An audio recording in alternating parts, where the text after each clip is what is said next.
आप सब में वापस आकर मेरा दिल खुशी से भरा है। भाई साहब एक हवाला पढ़ने में मदद करेंगे। यशायाह 40 बाब 46 चैप्टर उसकी 4 आयत। यशायाह का सहीफा 40 बाब उसकी 4 आयत।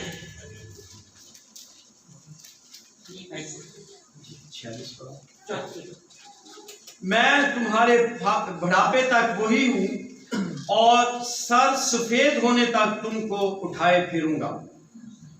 मैं ही ने खलक किया और मैं ही उठाता रहूंगा। मैं ही लिए चलूंगा और रिहाई दूंगा। तुम मुझे किससे तशबीह दोगे और मुझे किसके बराबर ठहराओगे और मुझे किसकी मानद कहोगे ताकि हम मुशाबह हों। थैंक यू भाई साहब। ये खुदा का वादा है, मैं बुढ़ापे तक और सर सफेद होने तक तुम्हें उठाए फिरूंगा। और ये वादा खुदा ने मेरी जिंदगी में पूरा किया है और मैं चाहूंगी और मेरी दुआ है खुदा से कि आप सबकी जिंदगी में भी ये वादा पूरा हो। मुझे खुदा ने जवानी से लेकर बुढ़ापे तक संभाले रखा है। 30 बरस हुए जब मैंने खुदा को कबूल किया और उसके बाद मेरी जिंदगी में मौजज़ात ही मौजज़ात हैं। और ये आखिरी मौजज़ा जिसका जिक्र अभी डॉक्टर आशा ने किया आपके सामने रखना चाहती हूँ। मैं 18 दिसंबर को मेरी तबीयत खराब हुई और फिर रोज बरोज वो बिगड़ती ही गई। लेकिन 23 दिसंबर की रात को 12 बजे खुदा ने मुझसे कलाम किया और कहा रिसीव योर हीलिंग, अपनी शिफा को कबूल करो। और 3 बार ये कहा। तो मैंने अपने बच्चों को भी कह दिया, मैंने कहा कि खुदा ने मुझे शिफा दे दी है। मैंने कहा खुदा मैं इसे कबूल करती हूँ। लेकिन ठीक होने की बजाय काम बिगड़ता गया।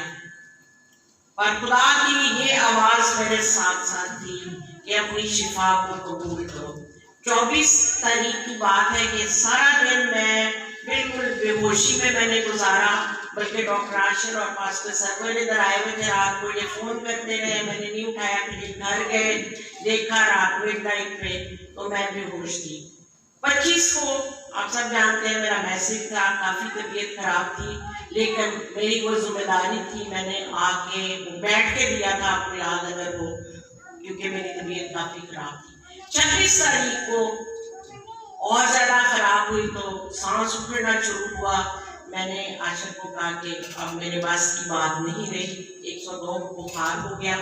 तो डॉक्टर चुटाई जो मेरे क्लास फेलो हैं, चुटाई लैब वाले, उनको मैंने कॉल किया। मैंने कहा मैं ठीक नहीं हूँ। कहते हैं टेस्ट करवाए। मैंने कहा नहीं। कहते हैं आपने कुछ नहीं करना, घर में रहना, सब कुछ वही होगा। तो उनकी टीम आई, तमाम टेस्ट किए, कोरोना का किया, वो नेगेटिव था। फिर उन्होंने कहा कि नहीं सिम्टम्स वैसे ही हैं, हम एक्सरे करेंगे। तो बड़ी सी मशीन घर उन्होंने भेजी, डिजिटल एक्सरे घर पे ही हुए। और इससे पहले कि हमें दिखाया जाता, डॉक्टर्स को पहले बता दिया गया था उसका रिजल्ट। उन्होंने कहा कि जो इसमें इन्फिल्ट्रेट्स जो पैचेज आए हैं वो कोरोना के लगते हैं, बेशक आपका टेस्ट नेगेटिव है। और उन्होंने कहा कि आपके लंग्स 40% डैमेज हो चुके हैं। तो बड़ा मुश्किल है सर्वाइव करना, लेकिन खुदा करेगा। कहने लगे कि कोई बात नहीं, आप फिक्र ना करें, घर में ही ट्रीटमेंट करेंगे। टीमें आएंगी हमारी, सुबह दोपहर शाम आपको इंजेक्शन और जो एंटीवायरल और पता नहीं कौन कौन से इंजेक्शन है घर ही लगेंगे। लेकिन फिर जब उन्होंने ऑक्सीजन चेक की तो वो काफ़ी कम थी। कहने लगे कि नहीं हॉस्पिटल जाना पड़ेगा, शायद वेंटिलेटर पे जाना पड़ेगा। और 26 को हम हॉस्पिटल चले गए, वहाँ दाखिल हुए। बेशुमार दवाइयाँ, टीके, 4 डॉक्टर्स का पैनल था जो मुझे ट्रीट कर रहा था। और पहले दिन ही उन्होंने डॉक्टर आशिफ को बुला के कहा कि मुश्किल लग रहा है, वी माइट लूज, साइन भी करवा लिए कि हम ट्रीटमेंट तो करेंगे लेकिन हम देख रहे हैं कि हालत इतनी अच्छी नहीं है। पर मैं आपको ये बताना चाहती हूँ डॉक्टर्स मायूस थे, मैं नहीं थी, क्योंकि खुदा ने मुझसे कलाम कर दिया हुआ था रिसीव योर हीलिंग। और आपको ये बताना चाहती हूँ कि कई दफा वो कलाम इंस्टेंटली पूरा नहीं होता कि मैं कहूँ कि 23 को कहा तो अगले दिन ही हीलिंग हो जाए, लेकिन हीलिंग का प्रोसेस खुदा ने कहा था कि हीलिंग के दौरान मैं तेरे साथ हूँगा, इस बीमारी के दौरान भी।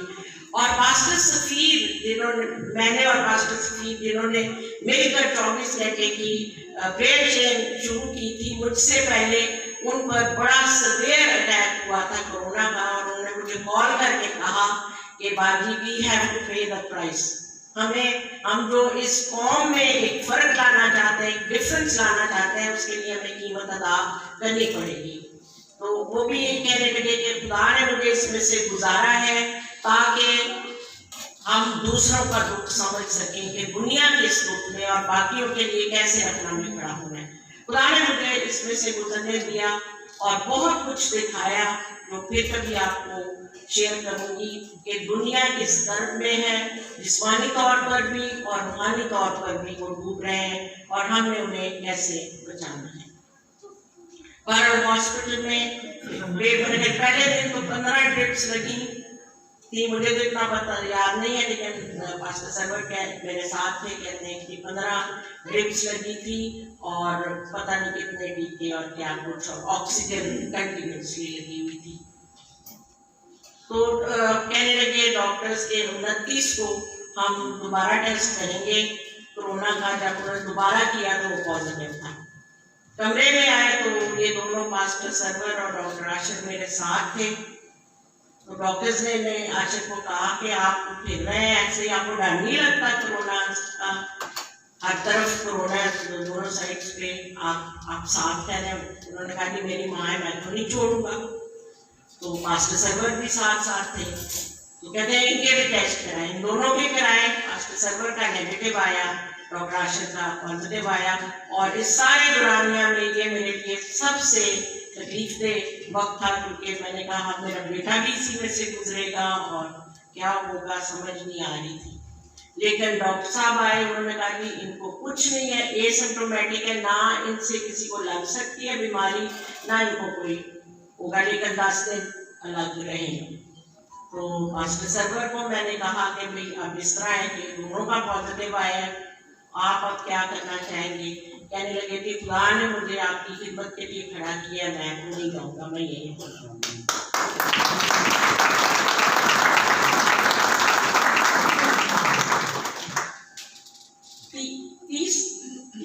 तीस तारीख की शाम को जब ये सब कुछ हो गया तो मैं से बैठी थी चेयर पे, लगी हुई थी, ऑक्सीजन थी, तो बिल्कुल मेरे साथ आके यीशु बैठा। और वैसी ही शक्ल जैसे आपके अभी मैं आई हूँ तो बैरियर पे लगी हुई है ना, बिल्कुल उसी तरह चेहरा था और नूर ही नूर था। और मैंने इनको कहा, दोनों को मैंने कहा कि यीशु आया है, कोई आया है मेरे साथ बैठा है चेयर पे और वो यीशु ही है।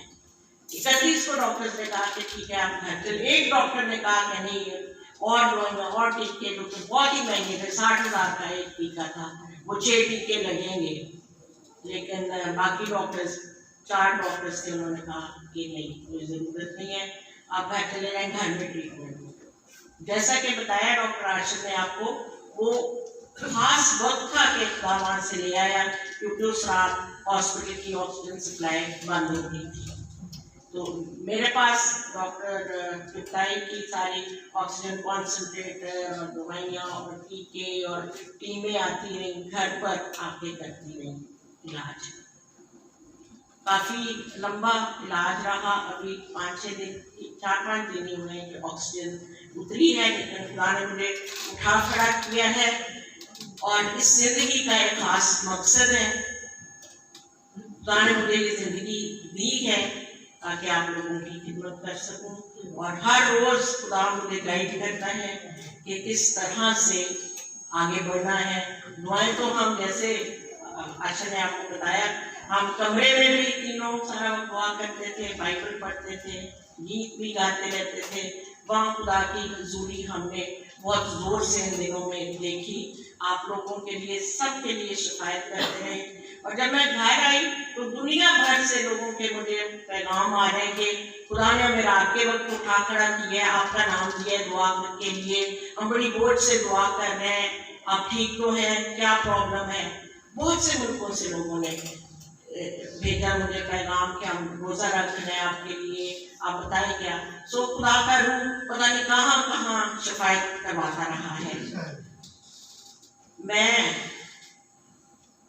खुदा का शुक्र करती हूँ, खुदा ने ऐसी औलाद दी जिसने बहुत खिदमत की। मेरा बेटा, बहू, पोतियाँ, दोतियाँ और बेटियाँ सब ने बड़ी खिदमत की। जिस्मानी औलाद ने भी और रूहानी औलाद ने भी। पास्टर सरवर साथ रहे, भाई साहब दुआ में साथ रहे।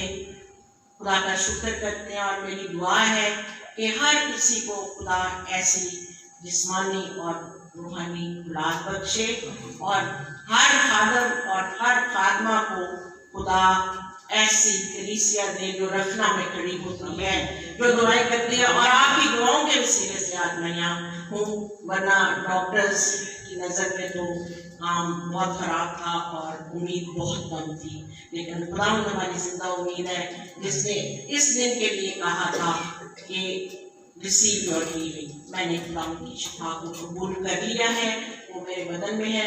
लेकिन इस सारे काम में जो खुदा ने मुझे सिखाया है, बताया है, वो उसमें से गुजरना शायद खुदा ने मुनासिब समझा, जैसे पास्टर सफीर ने कहा था, ताकि हम दूसरों के लिए और ज़्यादा रखने में खड़े हो सकें। खुदा सबको बड़ी बरकत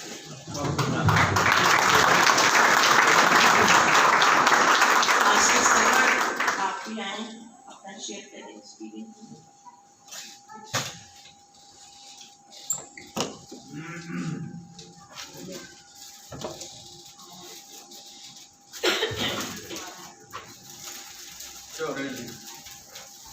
एक हिस्सा इनका भी।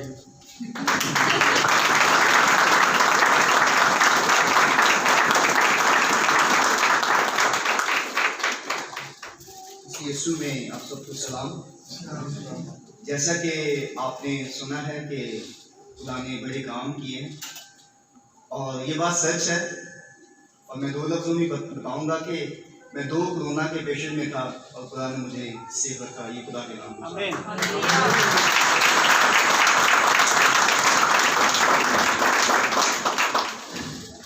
ये सारी बातों का मकसद सिर्फ एक ही है कि वो जो जिंदा खुदा है उसके नाम की गवाही हमारी जिंदगियों में, हमारी जिंदगियों के वसीला से दूसरों तक पहुंचे।